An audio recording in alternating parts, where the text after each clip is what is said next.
Welcome to my YouTube channel MLT। आज हम virus के बारे में पढ़ेंगे। वायरस की जो बेसिक नॉलेज है वो आज हम समझेंगे कि वायरस कैसा होता है, उसकी शेप, उसकी साइज़ और वो किस तरीके से होता है। ठीक है। जो वायरस है इसकी स्टडी हम वायरोलॉजी के अंडर करते हैं, वायरोलॉजी डिपार्टमेंट के अंदर, जिसे कहते हैं स्टडी ऑफ वायरस। ठीक है। जो वायरस होता है वो इंट्रासेलुलर पैरासाइट होता है एक तरह से। इंट्रासेलुलर यानी कि हमारी बॉडी के अंदर और सेल के अंदर पाया जाने वाला एक पैरासाइट होता है, जो कि हमारी बॉडी से क्या करता है, अपनी जो उसकी जो न्यूट्रिशंस होती हैं, जो भी चीज़ें होती हैं, वो हमारी बॉडी से लेता है। तो इसलिए हम इसे एक पैरासाइट भी बोल सकते हैं। वायरस जो होता है वो लिविंग और नॉन लिविंग के बीच का एक लिंक होता है। नॉन लिविंग और लिविंग, इसका मतलब क्या है वायरस में? वायरस में नॉन लिविंग लिविंग का मतलब ये होता है कि अगर वायरस जो है वो किसी सरफेस पे है, ठीक है, जैसे टेबल हो गई या किसी भी अदर सरफेस पे है, तो वो क्या होता है, इनएक्टिव फॉर्म में होता है, यानी कि वो एक्टिव नहीं होता, वो नॉन लिविंग होता है। ठीक है। वो कोई काम उस टाइम नहीं कर सकता। और जब वो किसी बॉडी के अंदर चला जाता है, यानी कि जैसे हमने हाथ रखा, हमारे हाथ से वो हमारी बॉडी के अंदर किसी भी तरीके से बॉडी के अंदर एंटर हो गया, तो वो क्या हो जाता है, वो एक्टिव हो जाता है और लिविंग हो जाता है।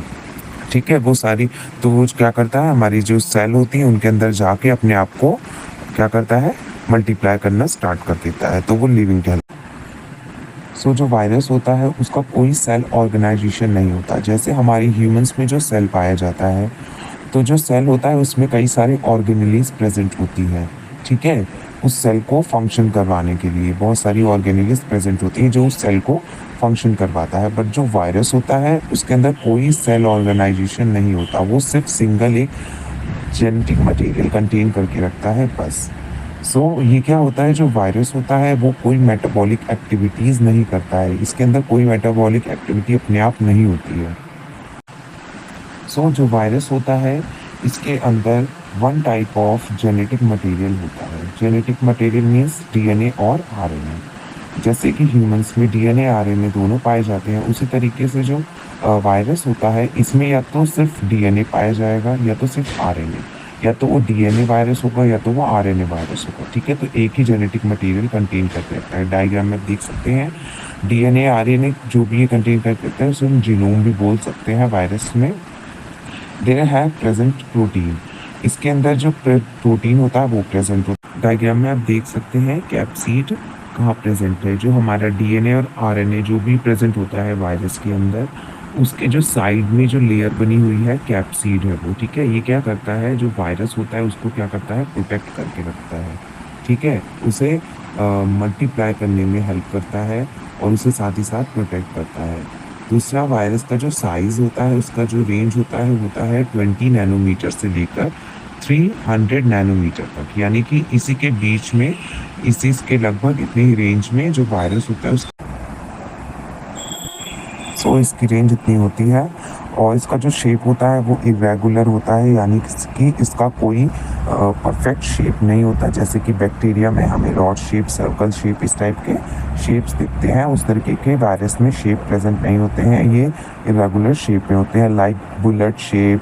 डायग्राम आपको दिख रहा होगा, रेबीज वायरस बुलेट शेप, और HIV का अलग है, हेपेटाइटिस का अलग है, एबोला वायरस, ये सारी चीज़ें क्या हैं, सारी शेप्स जो हैं वो इरेगुलर है।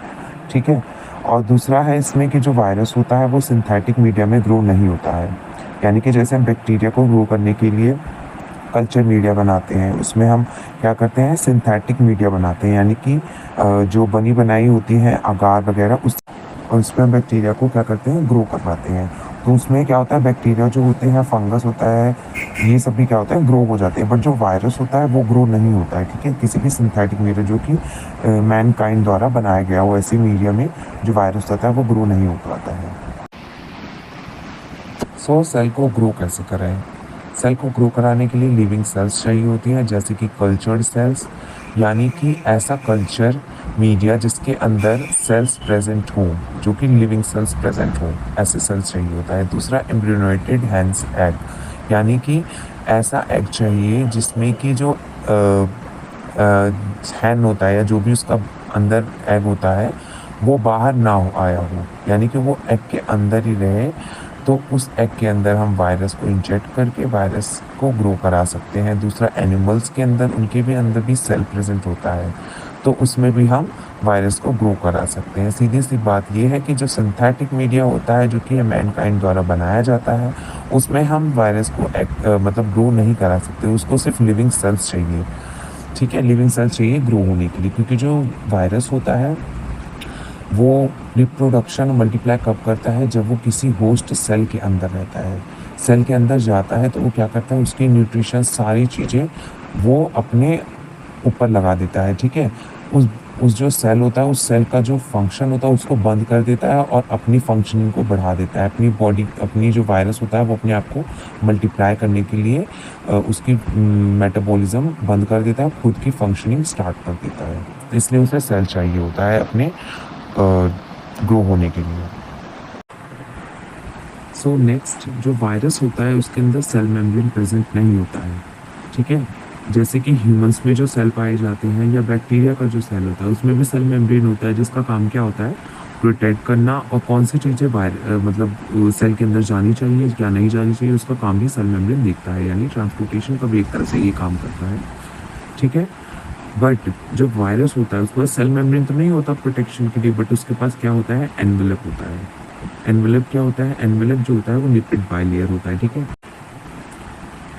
जो एनवेलप होता है वो क्या करता है, वायरस को प्रोटेक्ट करके रखता है, जैसे कि सेल मेम्ब्रेन का काम होता है। जैसे सेल मेम्ब्रेन होता है उसी तरीके से वायरस में प्रेजेंट होता है एनवेलप, जो कि उसे प्रोटेक्ट करता है और होस्ट सेल के अंदर जाने में हेल्प करता है। एनवेलप जो होता है, जो वायरस होता है, वो एनवेलप उस पर्सन का जो सेल होता है उसी की सेल मेम्ब्रेन से बनाता है।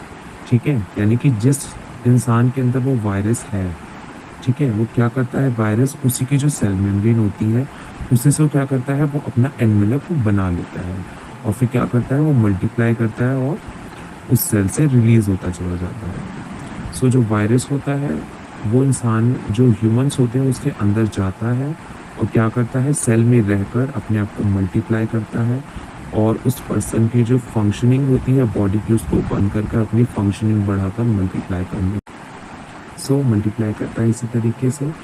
ये इन शॉर्ट में जो वायरस के बारे में जो बेसिक डिटेल्स थी वो है।